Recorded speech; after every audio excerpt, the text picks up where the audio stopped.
I ordered last week the XRV from Floatwheel and it's due to be delivered today, so props there for how fast that's been delivered.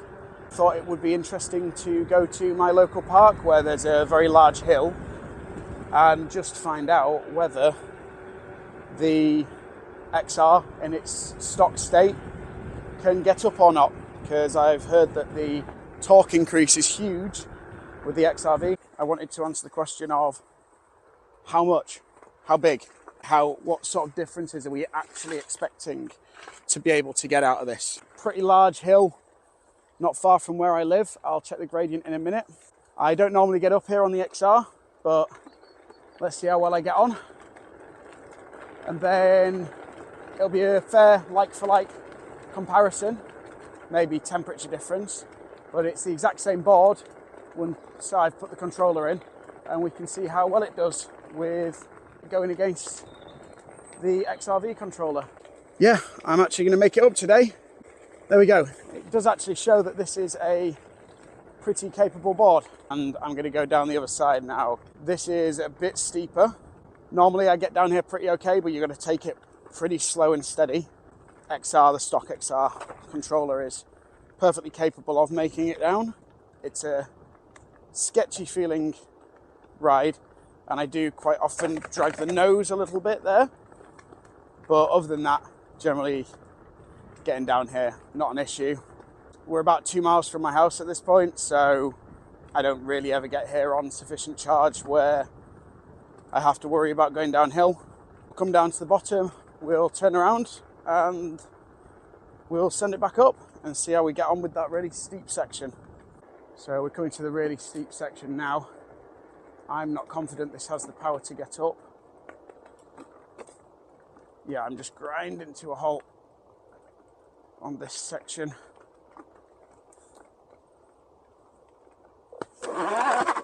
Yeah, there we go. So there's your answer to the question. So let's just check where the board stopped there. Let's have a look what the gradient is. 13 degrees, 17 degrees there, 20 degrees for that little section. Normally you'd come up the left hand side, 18 here. If you were wanting to come through this pothole bit, getting out of there, you're looking at it's a very short 27 degree incline with a little bump. This section below where we really started to struggle, you're at 13 degrees, 23% incline. That's it for the stock controller with the RBXR. You can't get past 13 degrees. My XRV kit has just arrived. Now I've realised I made a bit of a mistake. I've gone out this morning on the board to get that footage, and the board is absolutely filthy. Just a mud pit. It's just covered. It's freezing outside. I don't know if you saw in the footage earlier, but there was quite a lot of frost on the ground when I was riding. I don't really want to go work out in the garage today. I'm going to go out, I'm going to give the board a good clean up, and then the controller box and the battery box out. Now the controller box I don't actually need in the house. I grabbed this from Adam, Flowstate PEV. Huge shout out to Adam. It's a complete controller box. It's got the charge port. It's got the power button. Everything else has been stripped out, so that's perfect for this modification, because it means that I don't need to make any changes to my 4209 box. That's all sealed, so I can switch back to stock really easily if I need to. I'll go give the board a thorough clean. I'll set the camera up so I can show you a bit of footage of me giving that a clean down.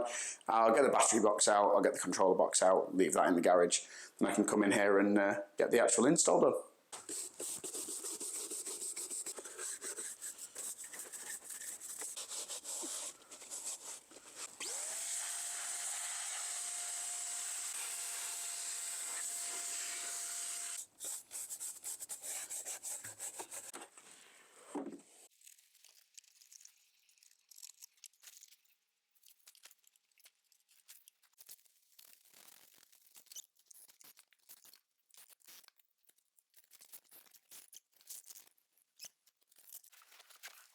I've just watched through the full install video again.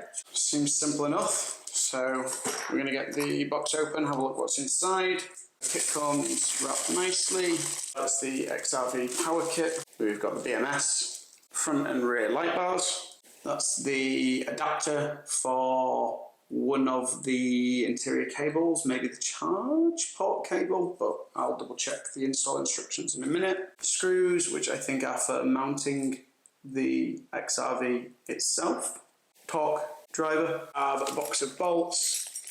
The sticker for covering the lid of the controller box, and then it looks like we've got a couple of Allen keys in there as well, which I'm assuming are for the smaller imperial bolts that you find on the controller box. This is the bare-boned controller box that I bought for £35 from Flowstate PEV. I was really lucky to get hold of this. If you've watched my other video, you'll have seen my RBXR. This is the torque box, so it's really easy to get in and out of. Shouldn't be too much of a job for me to get in here and get the BMS and the rear light bar swapped out, so that's what we're going to do first.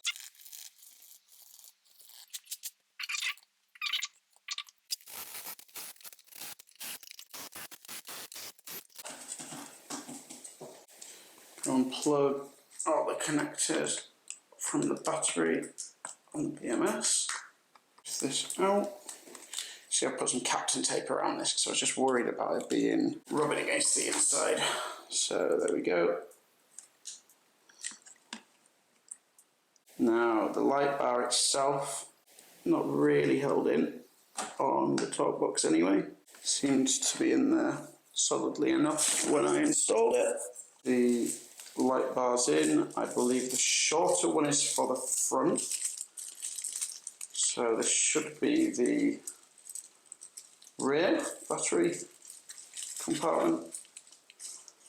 Light bar, they are sellotaped together, just be wary of that. Tony, please don't sellotape these together.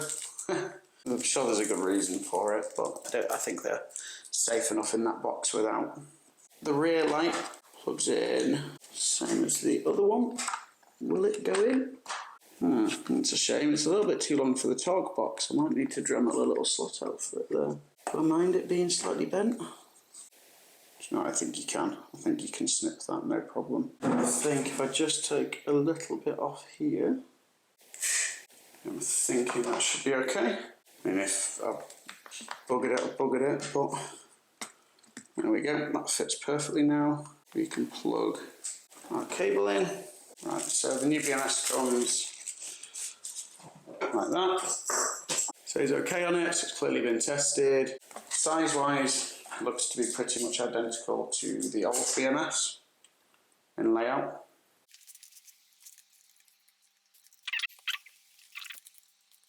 There we go. That should be all good. Let's get the lid on. So I've always found a way to tighten these just to be use your hand like that. And when you get to the point where you're just feeling that top level of resistance, it's a safe way to get screws into metal inserts in plastic to nice and tight without snapping them. Right, there we go. That's the battery box all sealed up. We won't be able to debug it until we've got the controller all set up. So I'll leave that here for now. So there's a little bit of a break from me previously working on this and now. Been out for a couple of hours. Time to have a look at this controller box.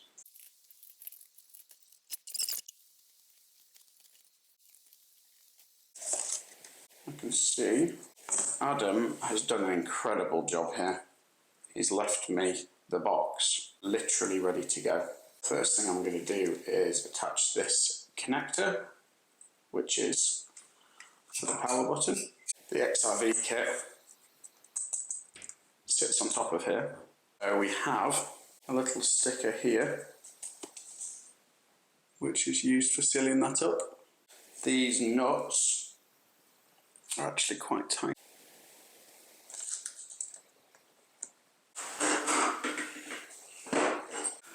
What size are we going to be?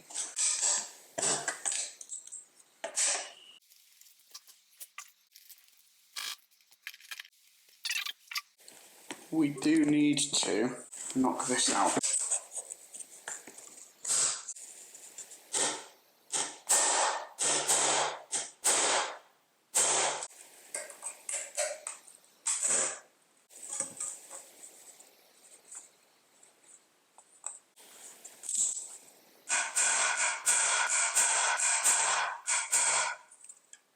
The reason we want that to be nice and flat is because that is going to be the surface that's making contact with the bottom of the MOSFETs, I believe. And those are going to be getting really hot with all that charge coming through them. All I'm going to do now is take a bit of IPA.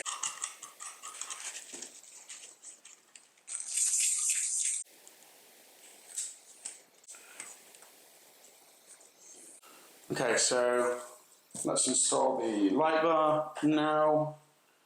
Hoping this one fits nicely, considering it's the standard box, yes.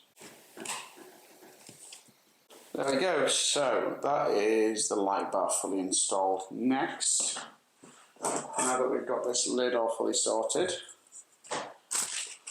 we're going to get a little bit more IPA. I'm going to give this all a proper good wipe down, because this is the thermal interface. It's time to see what we've got in this bag of goodies.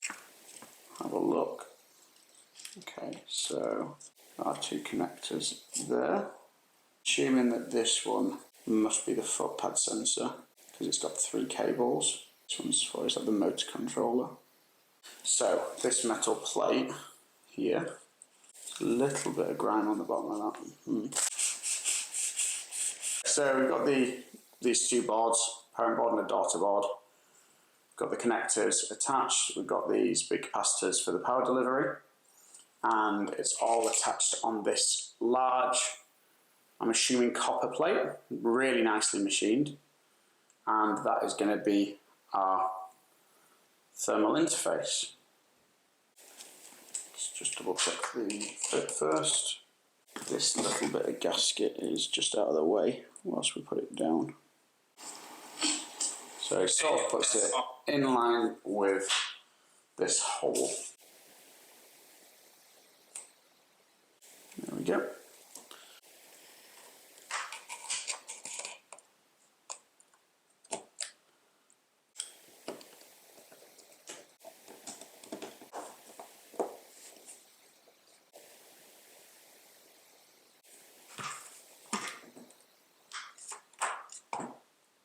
This has only got 3 cables, and I'm fairly sure that that is the sensor, dual zone sensor.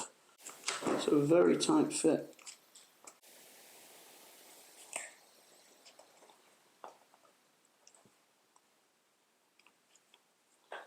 So there we go.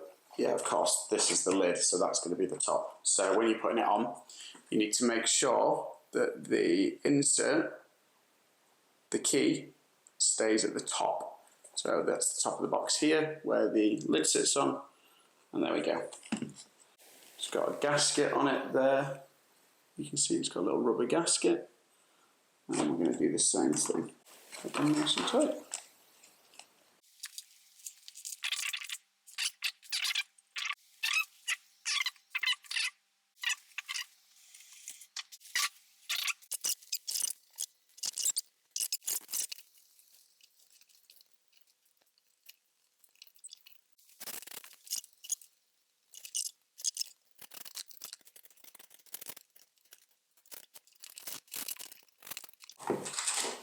As tight as that's going to get. Okay, that was a ball ache, but manageable. They are all installed, and they look to be tightish. I mean, it still needs badgering. You can see there's a little bit of curve there where the board meets, so that's going to need badgering. So I'm not going to ride this in the wet yet, just because I don't think that would be a very good idea. We have this connector here, which is our power button. Our charging port looks like that's going to plug in directly to this connector here. Yep, that's nice. And then we also need to install our antenna. So let me just double check the wiring. That's everything plugged in. So for the antenna then, Then just going to grab a little bit of IPA. Just going to give this inside of the box a really good clean. So let's take this antenna adhesive off. It's split in two, that's just perfect. Where that cable is going to reach. There. Where do we want to route that? There we go. And putting that up, it should, according to instructions, be ready to power on. There we go. Got a beep and power light, and they haven't broken the back light bar, and the front light bar is also on. And I do wonder whether we can connect to it with the VESC app. We're up and running, we're still live. Oh, the power button apparently doesn't turn the board off. There we go. Board reconnecting. Just realised that I haven't done one of the steps, which is to check whether the BMS works, and it charges okay. So you can see it is charging. And if we unplug it, looks like the charging has stopped.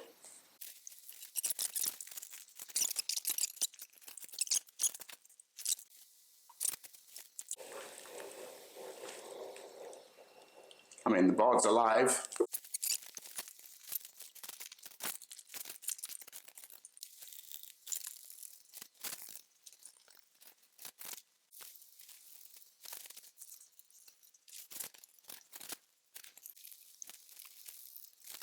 Got my board all set up. It feels really different. Feels like a completely different board. It's 11 PM. This time of night is probably not the best time to be going out, but I'll put a bit of info up on screen now. There's a guide online that talks about the safe voltages for the stock XR battery, setting the voltage and current limits for that. So I went through that and set everything up in the configs. I also set the capacity of the battery correctly.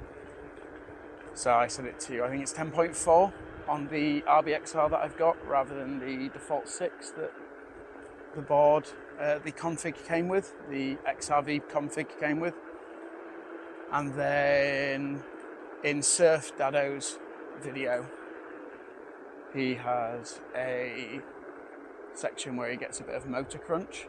His motor struggles to transition from Hall sensor to sensorless. So I followed through the steps for reading the Hall sensor values that he had in that video. And then the last thing I've done is I used to run DigiTilt of 3-degree tilt back. So I set up some DigiTilt in the app as well. One thing I am noticing straight away is that the board is a lot more responsive just carving. That feels really nice to carve on it. The headlights are a lot brighter. I don't do a lot of night riding, but the lights are definitely brighter on this. I noticed that straight away. The sensors are really responsive. I can stop really easily on the old controller that I had. Sometimes when I came to a stop, it would take a second or two to respond, and this is instant, having just tried it a little bit in the kitchen just to get used to it. So that's a really good sign. So all in all, I'm really, really happy. Yeah, it feels really good. I don't normally do night riding like this, but I wanted to come out and just give the board a try, since I've, spent a while reading on configs and stuff like that, and I'm really glad I did. It just feels really nice to ride. I'm really, really impressed with it. Testing in the light of day, wow. The board definitely feels faster, more powerful, more manoeuvrable. It's the ability to lean as I'm going around corners. That's a really big difference. I'm not going to go crazy fast on it. I want to spend a bit of time learning the limits of the board, but already the speed I'm going now, I'm not sure what my duty cycle is, but the board is faster for sure. So I'm going to head round to the park now and I'm going to do the hill test. We're just coming up on the hill where I ground to a halt yesterday. I've already just come up the other side where it's a little bit steeper. Just went up there, no problems, really nice and slowly. The torque feels really, really good. Don't worry, it's just a human. I'm just a human. He thinks everybody should play with him and push him. We're just coming up on the steep section now. I'm getting a tiny bit of motor surge there, but I am trying to speed the board up. Just approaching near where I ground to a halt yesterday. This feels promising. Feels like it's got more in it. Going up that steep section. Oh. Okay, so we did cut out. I think I was so excited to have ridden up it that I just kind of ploughed on. I'm calling that a success. With the settings that I've put on that are to lift the nose at higher speeds at 500 RPM, it might actually do this without dragging at all. That's the nicest thing about VESC, is the ability to set all of those settings. So yeah, there you go. I dragged my tail on there yesterday and not at all today. Okay, didn't do this yesterday because I'm not that good at turning around in a tight spot. But just feels better on this board. Right, I'm quite far up and it's starting on here no problem. I don't think I'd have been able to do that yesterday. I'm just going to concentrate on getting up. I'm going to try and maintain a bit more speed this time. This is where everything got really crunchy yesterday.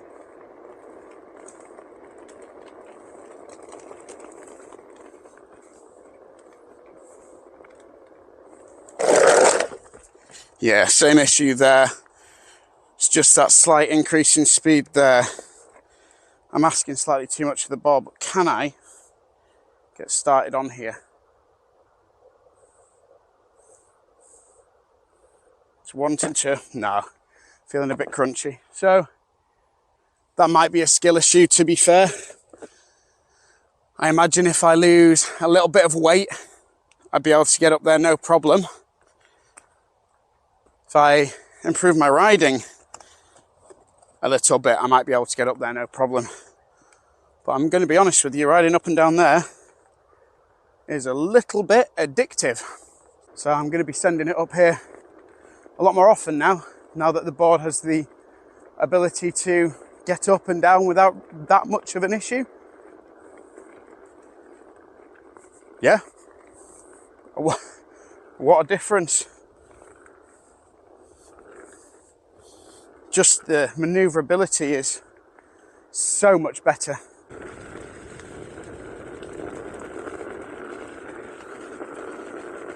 The board just feels really stable, really confident, really nimble. It's nice. It's amazing. There's no more, the battery's not bigger, the motor's not more powerful. Just the ability to deliver more current within the safe confines of the battery and the cells is incredible. Just got back from my test ride up to the park, up to the hill. I haven't looked at my app yet. So let's go into flow control. Oh wow. Okay. Here's my statistics. In fact, I'll throw them up on screen as well. Max speed was 21.5 mile per hour. GPS had that down as 20.5. So it's got more speed for sure.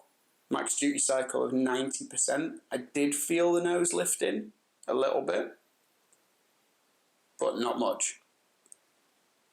So I wasn't hitting that pushback very much at all, and I reckon I was hitting 18, 19 mile an hour a lot.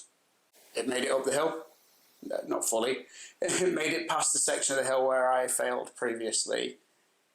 It can get up there. It was filming. I didn't want to keep sending up and down. I'm actually supposed to be looking after my kids today. My wife took them for half an hour so I could go out and film this section. So I think with a bit of practice, lose a little bit of weight, which is something that I'm doing already, should be able to get up that whole hill no problem. Install, I'd rate it, I'd say the overall package is a 9 out of 10. I'd say install itself was maybe a 7 out of 10, an 8 out of 10. It's not a difficult install by any means. It's just not foolproof. There's mistakes that you can make there if you don't take your time. I think on the website it says it takes as little as half an hour to install. Sure, I'll do it in 30 minutes now, but that doesn't include dismantling all the rest of the board. That probably wouldn't include opening up the existing controller and battery as well, which can be a bit difficult to do sometimes, getting rid of the seals and stuff. So put yourself a good few hours aside. I think I spent 90 minutes in total.